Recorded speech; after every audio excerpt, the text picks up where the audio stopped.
Well, this is exciting. So I'm at Jeffrey Gurian's place in New York City. Jeffrey is on Comedy Savvy with Lynn Hoffman, so I can't wait to walk through Jeffrey's Comedy Museum. Is this the house of Jeffrey Gurian? It sure is. Oh, it's nice. Come on in. Goodness gracious. This is the coolest thing ever. Welcome to my comedy museum. Kick Jeffrey. a balloon and make yourself at home. I love a good balloon time to time. Good, I have plenty. I got enough balloons for everybody.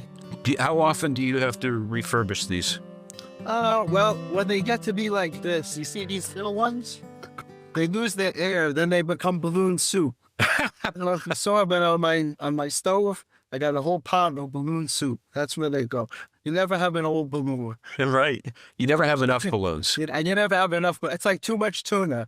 If you know my thing with Nicole and John Mulaney, there's never too much tuna. There's never too many balloons. I love that. Balloons are a symbol of happiness. You never see balloons at a funeral.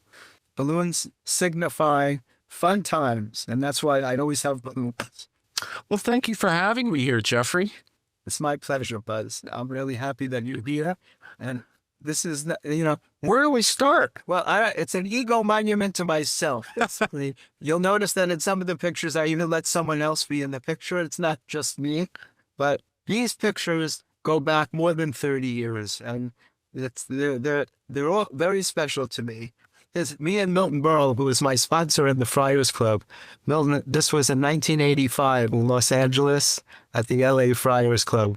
Milton was, I grew up watching him on the Ed Sullivan Show. I couldn't believe that we were friends, and he sponsored me for membership in the Friars Club. And I got to write for Milton, and there's George Burns and Red Buttons and Tom Bosley and Jackie Mason, who I wrote a movie for, and Sammy Davis Jr., Wow. and just the Mr. Lewis. Yeah, Jerry Lewis. I got the honor of writing for Jerry Lewis, and we became friends. And I went to Las Vegas to see him with Pat Cooper, the great Pat Cooper.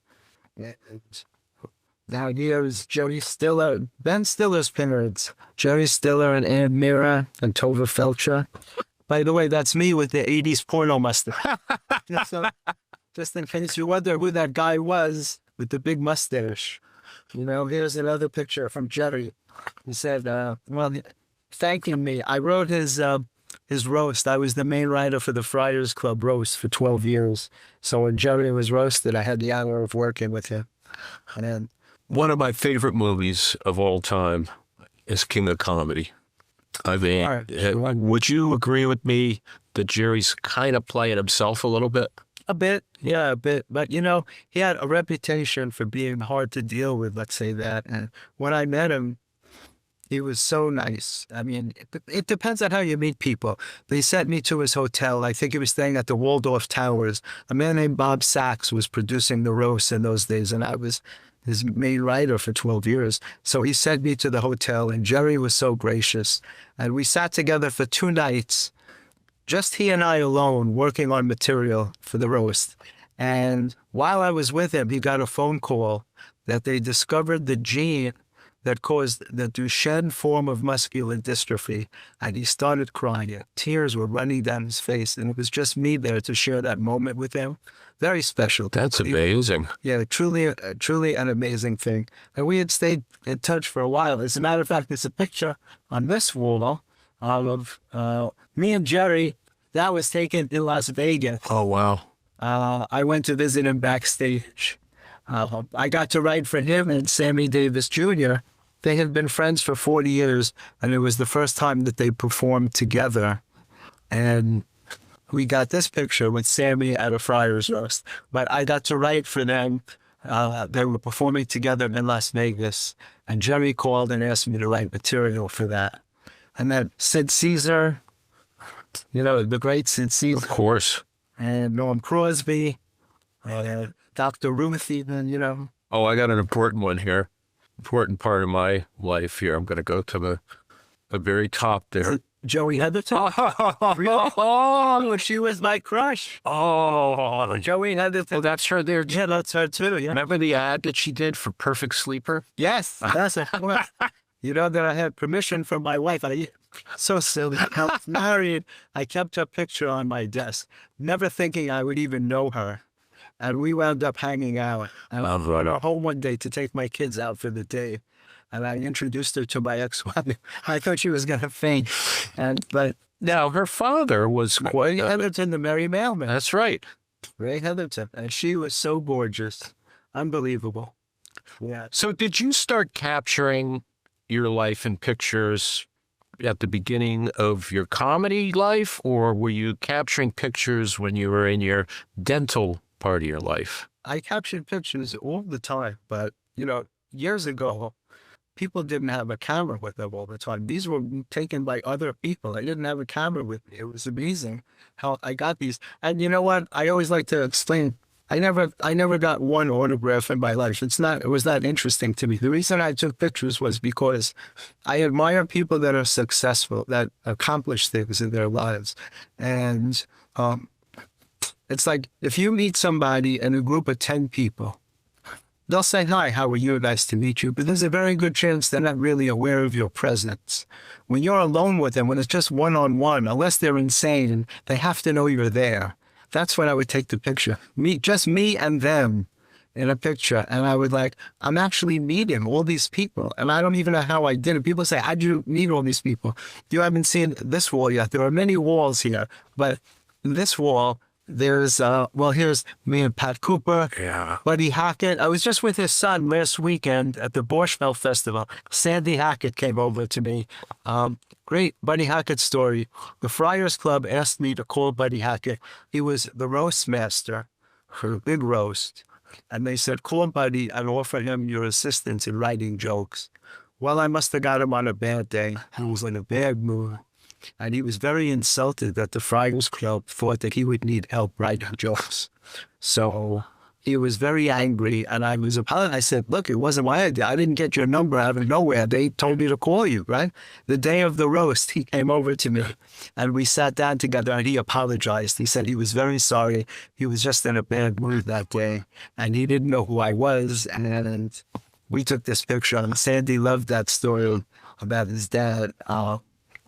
Just amazing. Paul Sorvino. Oh, yeah. We got to be very good friends. Rich Little, I got to write for his roast with him. George Siegel, Mike Douglas. Mike Douglas.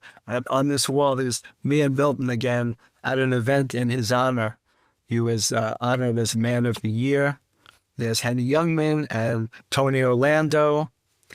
And There's another Jerry up there, too. yeah, another Jerry Lewis thing. And at the top, Myron Cohen and Morty Gunty. Oh, wow. And Dick Schoen, if you remember Dick Schoen. Sure. Jan Murray. Yeah. I got to write for all those guys. Wow. Just so amazing to me. This one looks like I created it with CGI.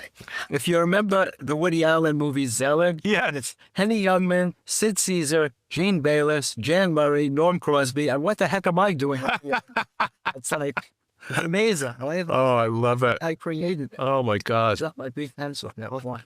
I have a house full of toys. Every place you look.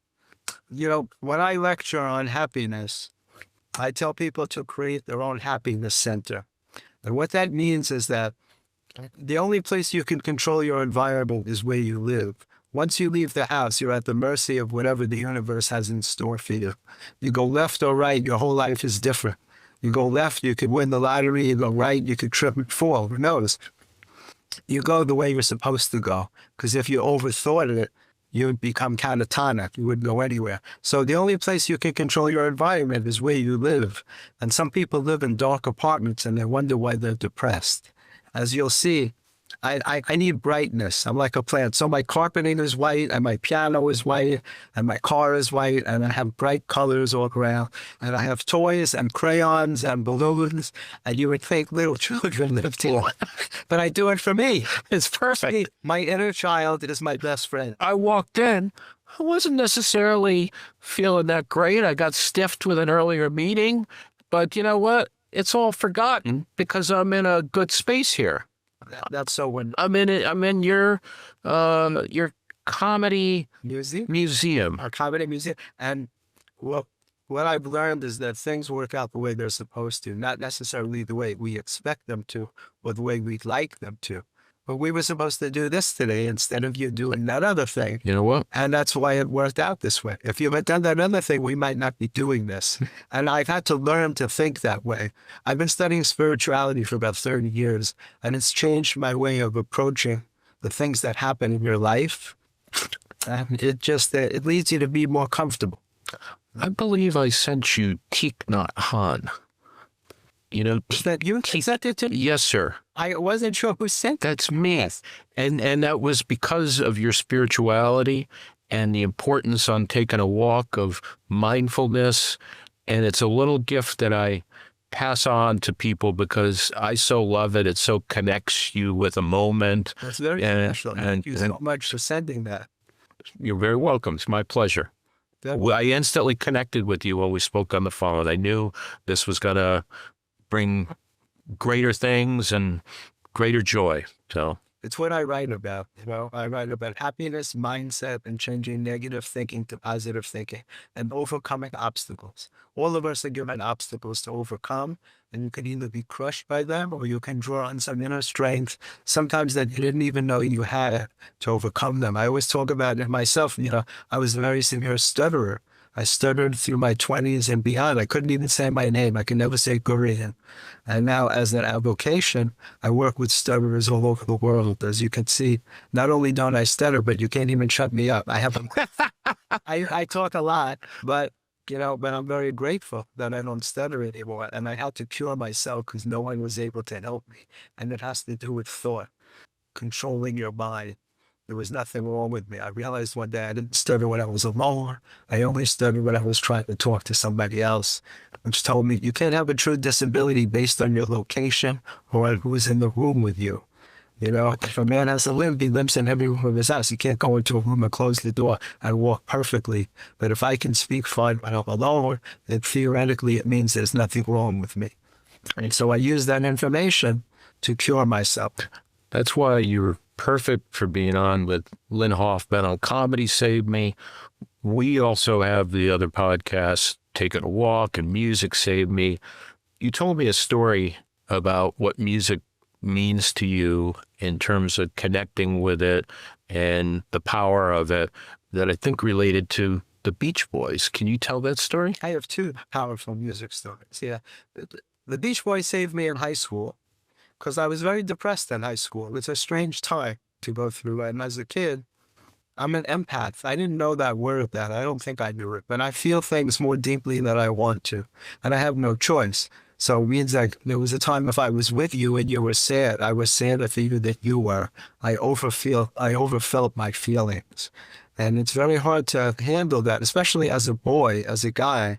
You know, men don't like to talk about sensitivity. It's another thing that I write about because I've learned sensitivity is a great strength. It's not a weakness.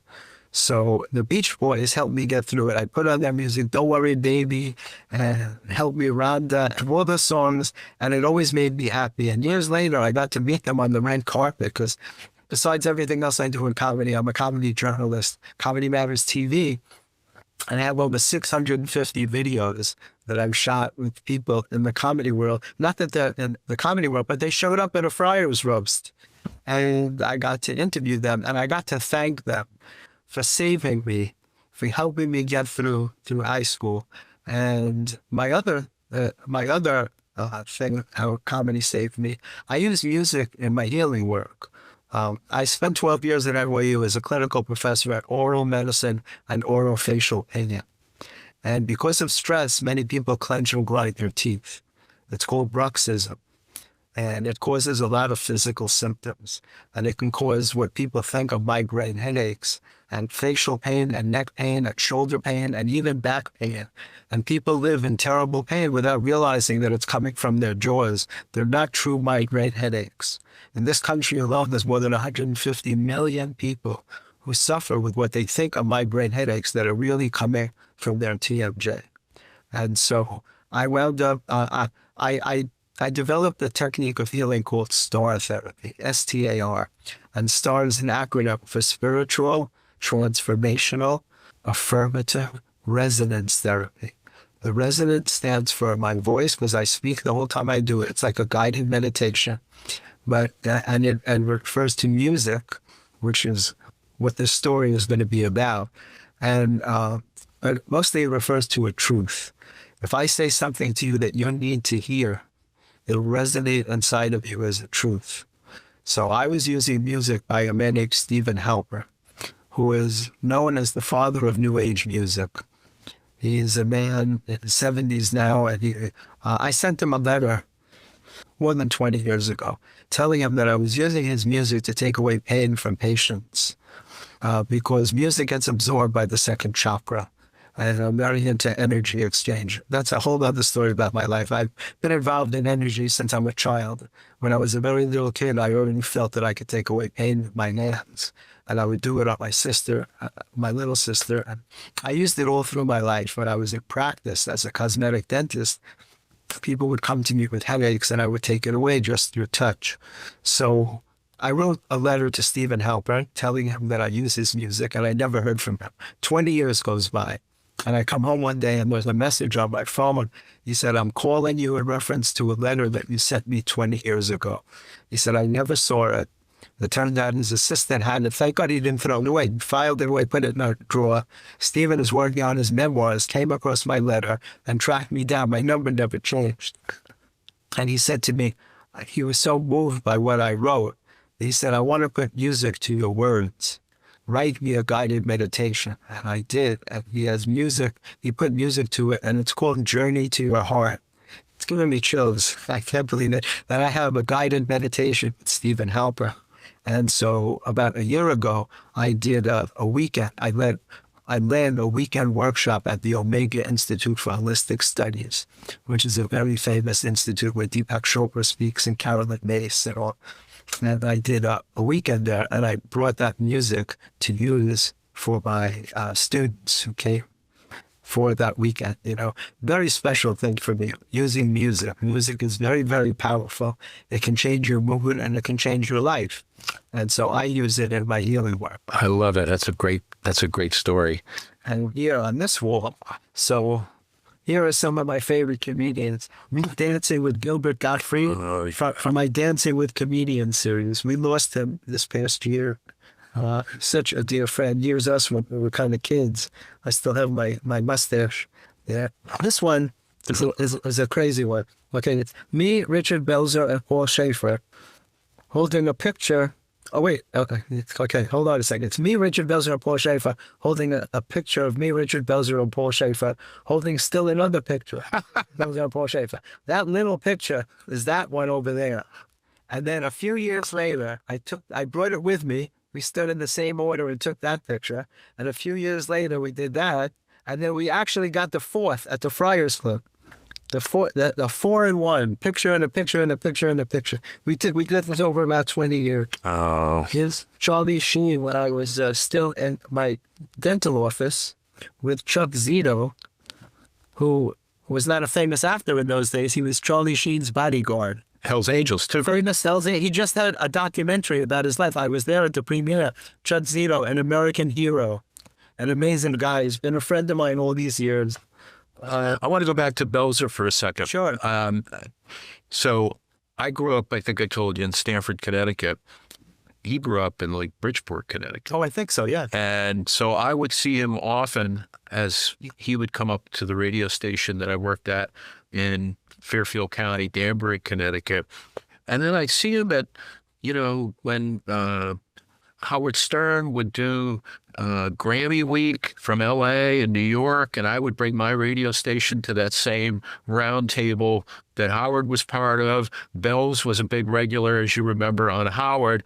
Every time I ran into him, what made me feel so special about Belzer is he never forgot. He wasn't like, hey, who are you? Yeah. Looking at you like you didn't know. He always remembered. He was definitely like that. And he was one of the first, when Saturday Night Live started. He was a host for a weekend because I was up there that weekend. It must have been in the early days of SNL, which was 75. Crazy. Let me see what Joe Rogan. Oh, look at that. Years ago when he had hair. And Tiffany Haddish. Here's me taking away a headache from Andrew Dice Clay.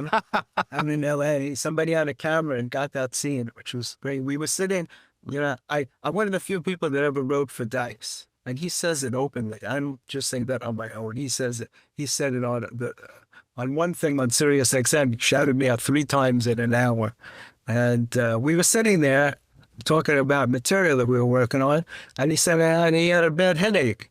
And I said, well, sit down, I'll take it away. And we were in the parking lot of Mel's Diner, and someone had a camera and got that picture. It's not cool. It is cool. Is this Maybe Schubert? Gandolfini here? Sorry. Which one? Right up above Dice. Above Dice. Right here. Oh, no, that's for the blanking on his name. It looks like Gandolfini, but it's not. No, it's, okay.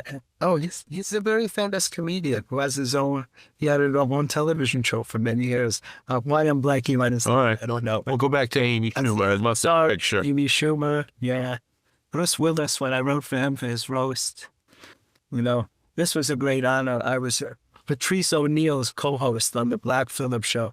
I'm definitely one of the only white guys that was ever honored for Black History Month.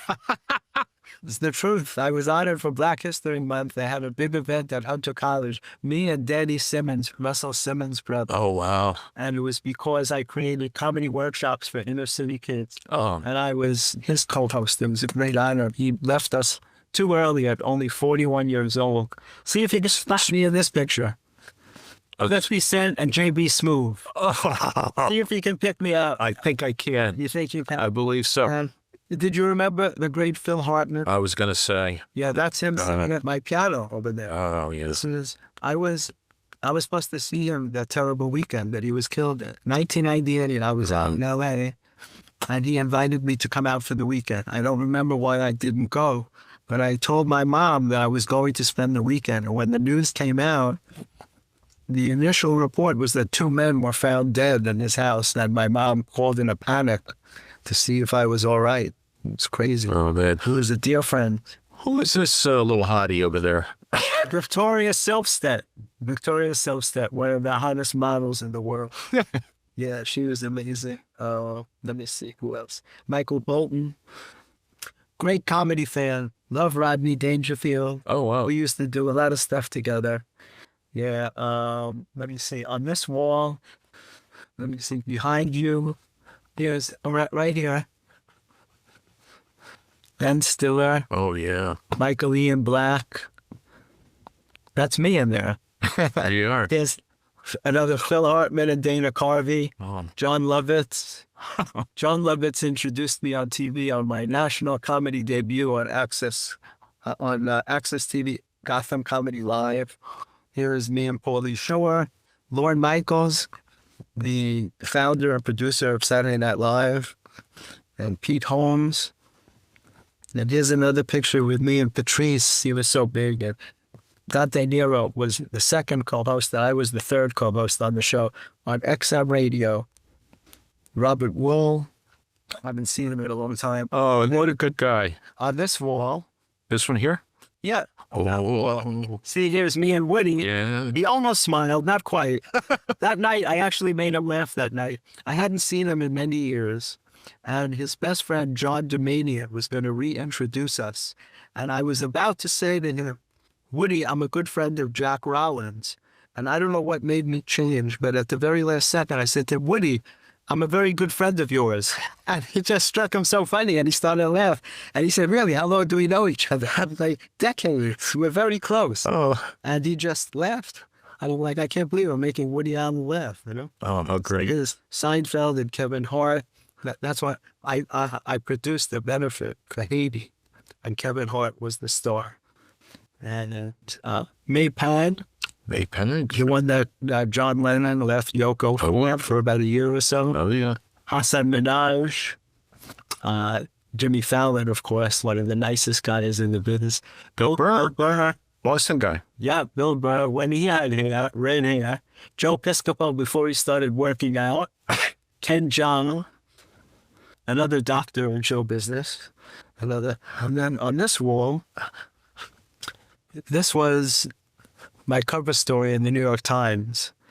They did a story about me. This was backstage on Broadway with the stars from the Catskills on Broadway. It's so funny. I just did the Borscht Belt Festival this week. Dick Capri was the first comedian I ever wrote for, and I got to meet his son, who's also named Jeffrey. Jeff Capri is a comedian who was performing at the festival. I never knew him. I knew of him, and we finally met. Dick also passed away this past year in December at 93 years old. I see one baby J down here. Oh, wait, this? John Mulaney, baby. Oh, yeah, yes. Oh, yeah. I wasn't aware of who you meant for a minute. Yeah, Nick Kroll and John Mulaney, and that's them in character. That's the jacket that they made me. Oh, look. That's an exact replica of the Guardian Angels, but mine says Gurian Angels. My greatest piece of memorabilia.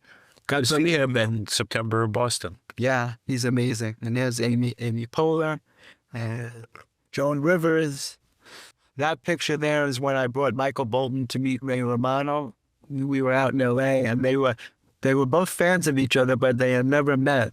So I brought Michael to the set of Everybody Loves Raymond.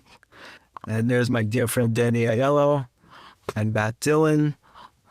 And let me see, Peter Max, the great artist. Sure. Joan Rivers. Katy Perry's comedy debut. And Judd Apatow. The great Charles Grodin. Oh, Charles Grodin was amazing. His daughter, Marion, is a great comedian as well. really? Yeah, she hosts a lot of shows. You know what? I think Charles is one of his greatest, if not his greatest, role in a movie. I hope it's an old one. That Midnight Run. Yeah. Great. Midnight Run was amazing. Yeah. Is that Mariah Carey in you? It is, yeah. Look at you. Carrie Jeffrey. and All the gals love you. Brooke Burke and Denise Rich.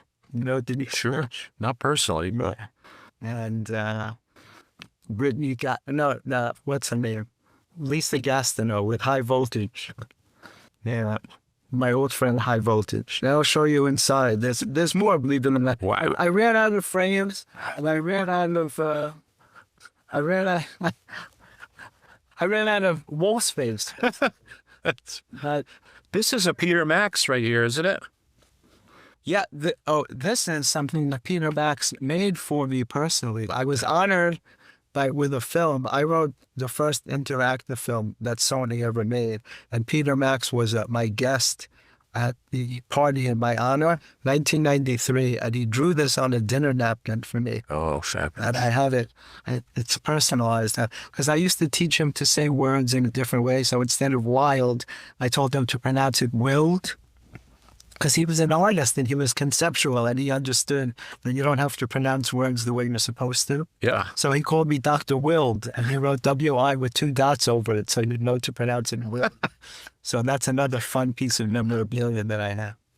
Wait a minute, Jeffrey. Oh, that's really off limits. This, right here. Yeah.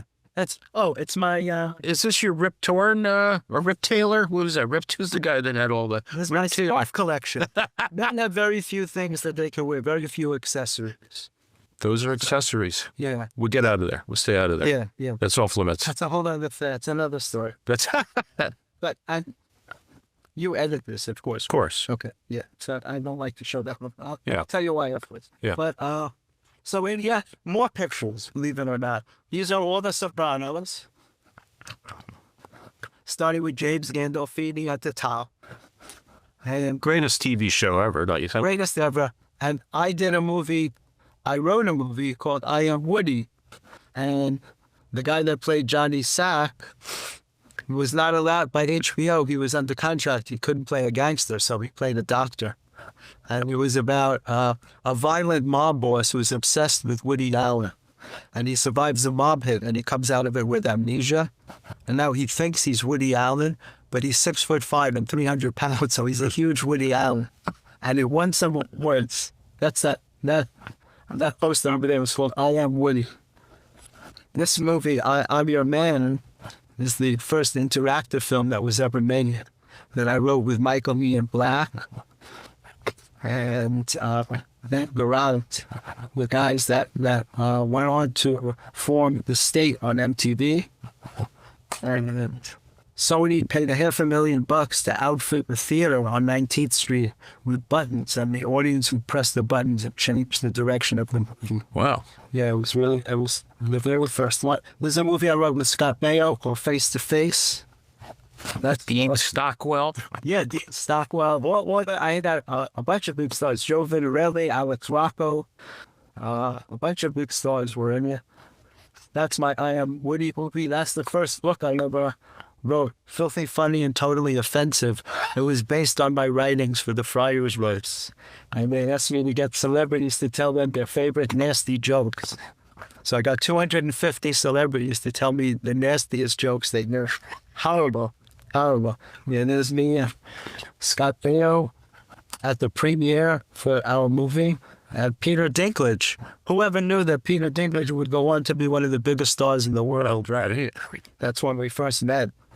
And then back here, you can follow me through.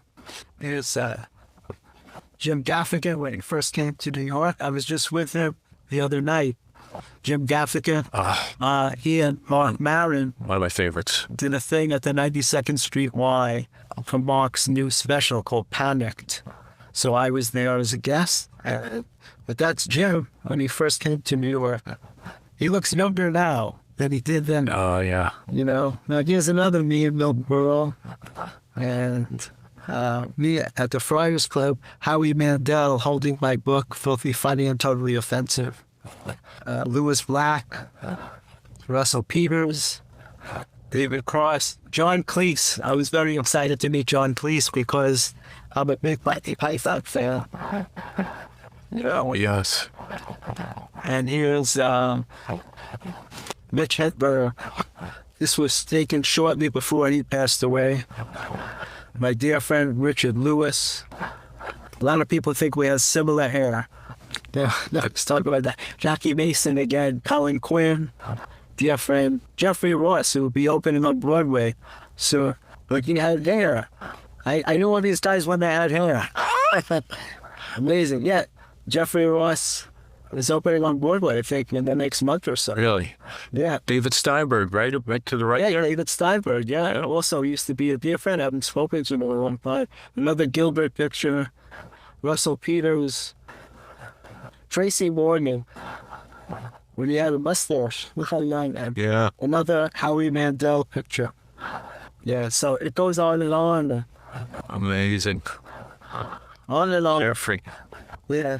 Crazy, right? Yes. So what are you working on these days, Jeffrey? Well, I have a huge potential project. When we turn off the camera, I'll show you the sizzle reel because I don't think we can shoot it. Okay. With D.L. Hughley. You know D.L. Hughley? Of course I do. The original kings of comedy. Yep. There's me and DL.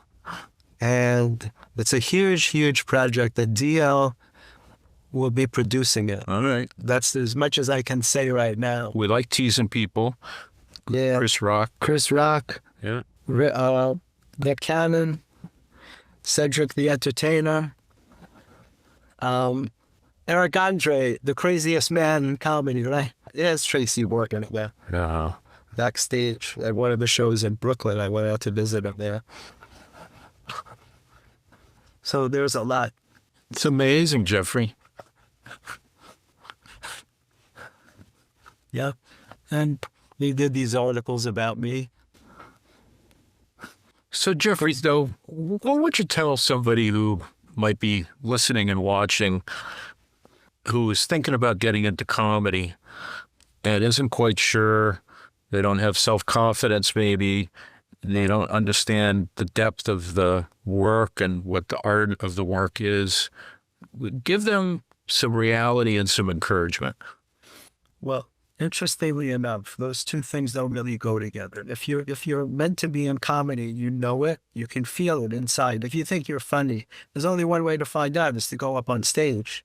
The audience will let you know right away if you're funny or not. You know, if you're a singer, even if you're not good, they'll applaud politely when you're done. In comedy, no one's laughing to be polite. Either you're funny or you're not, you know. And it took me many years to get the courage to go out on stage because I had been writing for famous people because I was a dentist. I didn't want to look like a novelty. I wanted people to take me seriously, so I didn't even tell them about my day job. Joan Rivers figured it out. She saw something, but my nurse had strict instructions to never interrupt me when I'm with a patient unless it's for show business. So my nurse would come in and she'd say, Dr. Lewis is on the phone. If it was Jerry Lewis or Richard Lewis, she'd say, Dr. Burl is called. The only one no one believed was Dr. Dangerfield. So she comes in one morning and she says, Dr. Rivers is on the phone. Can you take the call? I said, sure. Okay, so I go and it's Jones calling from Las Vegas. And she says, what do you do during the day? I said, I work. She said, well, obviously you work. What is it that you do? So I knew she knew because the Times article had come out and then there was the TV shows were doing stories about my multiple careers. So I said to her, is this concerning the vicious rumor going around that I'm a dentist? I said, Joan, I've heard of accusing people of a lot of things, but that's really low. And she just laughed and she goes, why didn't you tell me? I think it's great. And I said, because no one hires you in show business because you're a dentist. They hire you in spite of the fact, It's not exactly a prerequisite to go to dental school to be in show business. So what I would tell people is like, look, it's a very hard field to make a name for yourself. If you think you're funny, there's only one way to find out. You go up on stage at an open mic and see how people respond to you. It's very different being funny with your friends and being funny in front of strangers and trying to convince them that what you think is funny is actually funny, So it's a good way to find out. You go up at an open mic in front of a whole room full of bitter comics who think they're funnier than you and see if you can make somebody laugh, And if you're meant to be in comedy, you'll know it, Takes a lot of perseverance. Like anything in the entertainment world, you have to believe in yourself. And if you really think you have talent, there's a saying, talent finds a home. If you have talent, somebody will notice it. There comes a point where you have to be honest with yourself. If you're not funny, you just have to admit to yourself, maybe this is not for me. It's a perfect way to end this wonderful episode of Taking a Walk here in New York City with Jeffrey Gurian. Also, check out Jeffrey on the Comedy Save Me podcast with our dear friend Lynn Hoffman. But Jeffrey, it's an honor to meet you in person, and thanks for all you continue to give us, sir. Thank you very much, Buzz. It's an honor for me to be on your show with you. And if people do like happiness, go to Amazon and check out my books. I like books. I have 8 books now, 5 on comedy, 1 with Chris Rock, and 3 on happiness, mindset, overcoming obstacles, and changing negative thinking to positive thinking. So you just have to look up Jeffrey Gurian on Amazon and all my books will come up. Thank you so much. Thank you, Jeffrey. You're very welcome.